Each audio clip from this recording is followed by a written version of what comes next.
Yeah, I see y'all. Welcome to chess, ladies and gentlemen.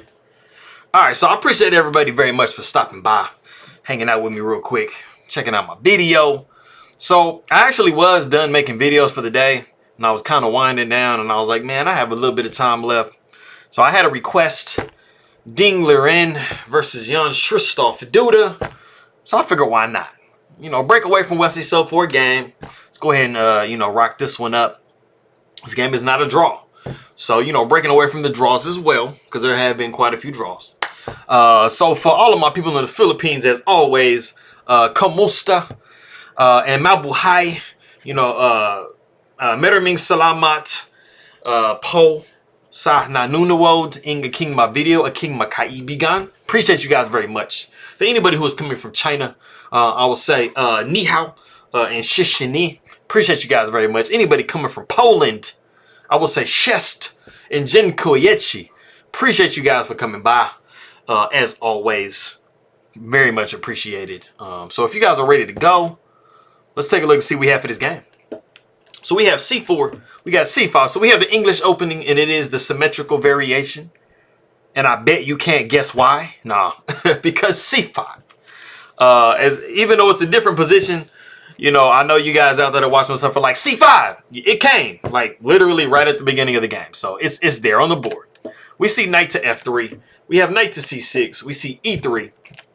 We got knight coming to F6. We got D4. Pawn takes D4. Pawn takes D4. We got D5. And then we do have H3. It's very legitimate in the position to actually just trade here. And then after, knight takes, you have a knight to C3 situation. You're not really too much worried about, bishop coming here.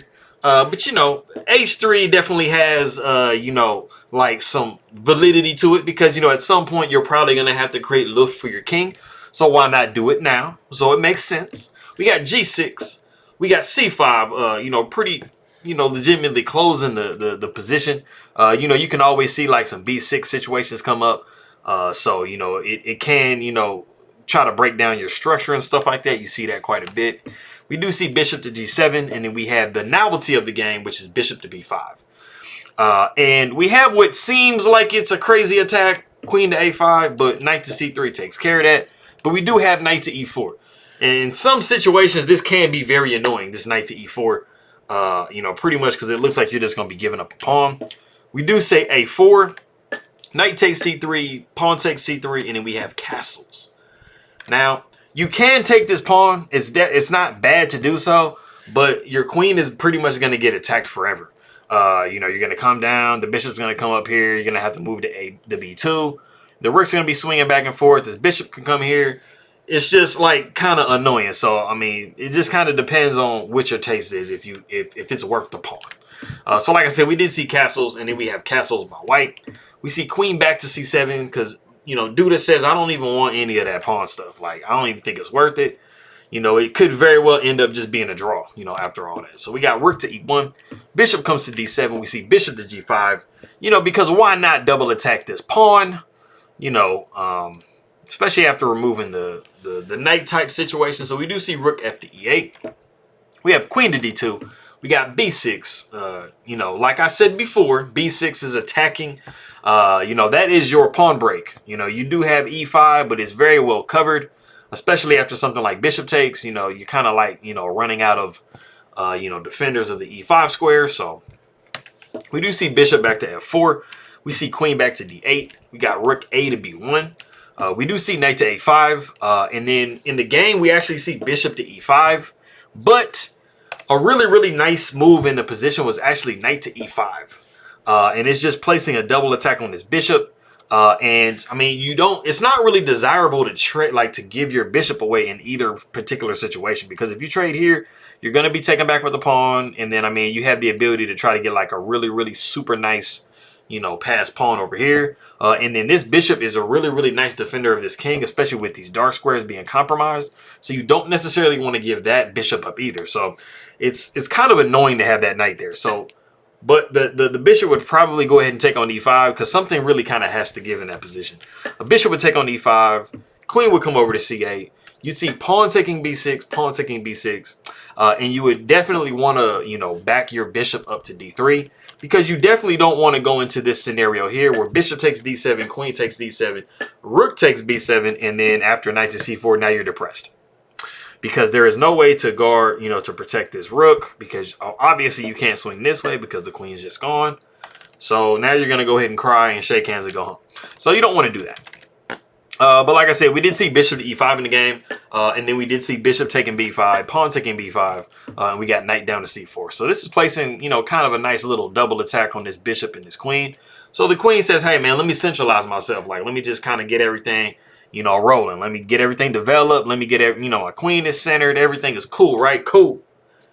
So we have actually reached a point in the game that if you do want to pause the video and see what black plays, they have a nice idea in the position. Go ahead and do so. Okay, cool. So you actually have the move. As you guys probably noticed, this bishop is looking kind of trappy. Like, it doesn't really have a lot of squares to go to. And Duda realizes this. So he says, hey, man, why not f6?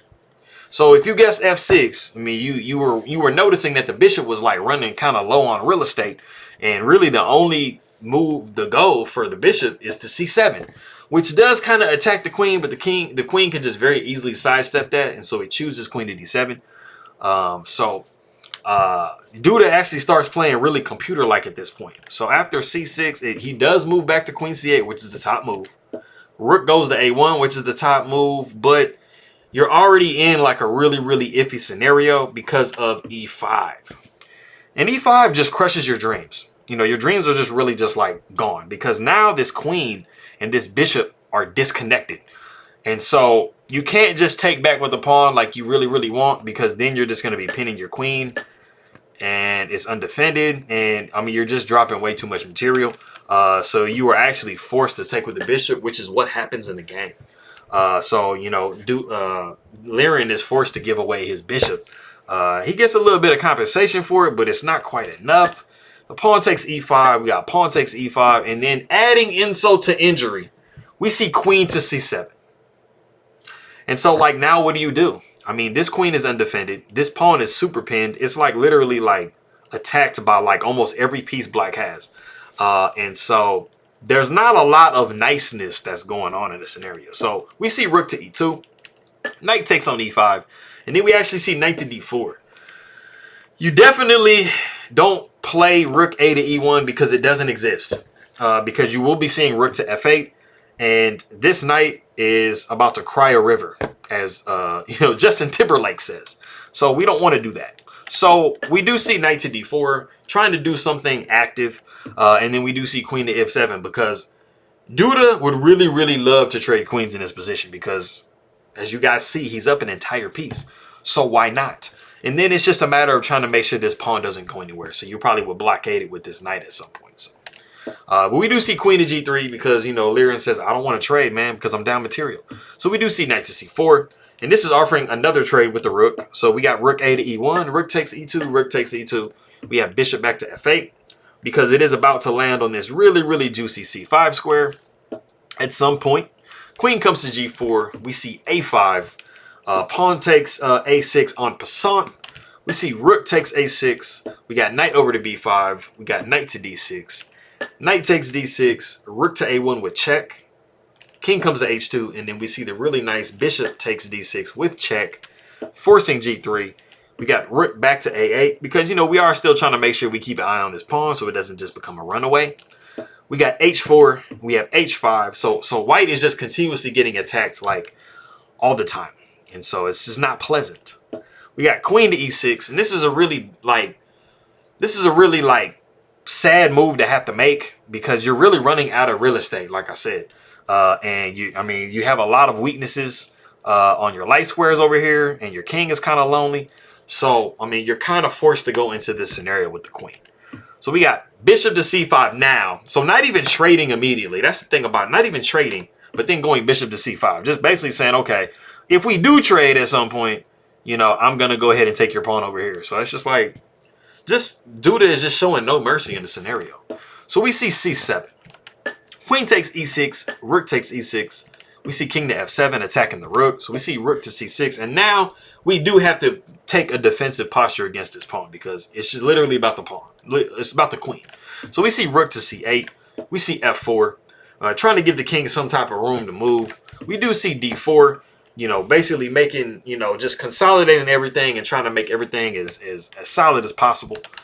So the pawn takes d4, bishop takes d4, and we see king to g2.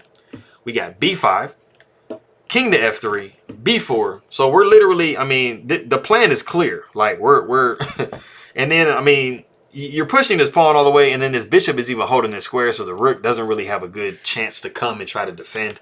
So the king has to attack, so we got king to e4. We see bishop back to f6. We see rook to b6, because now the rook can move over. We have rook takes c7, rook takes b4. We see rook down to c3.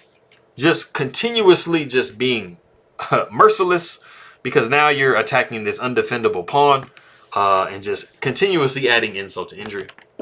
We see rook to b7 with check. Bishop blocks on e7. We see f5. Rook takes g3. And then we see pawn takes g6 with check. But the rook is just in time to take back. And so, you know, as you guys can see, we're trading, continuously trading down, and white is just simply running out of material. We see rook down to b5. And then we see rook to g4 with check. King comes to f3. And then we do see rook takes h4. As you guys can see, you know, there is just too much material that black has for white to survive this. You know, they're going to be starting to approach their king. They're going to be, you know, moving their bishop into a better spot. And they're literally going to use their bishop to shield their king so they can just force their way down the board. You know, they're going to get into a situation where this pawn can push, and then this rook is going to come behind the pawn. That's really all she wrote. So, you know, Ding Liren seeing this, he goes ahead and resigns the game. So that is that game taken from round 14, if I'm not mistaken. So they played it a little earlier today. So, like I said, I appreciate everybody coming by very much. Maraming salamat, aking makaibigan, for checking out my video. I did step away from Westy Stuff for a game. Let me see. It is Shishini and Dziękuję for anybody coming from Poland and coming from China. Appreciate you guys very much, and I'll see y'all next time.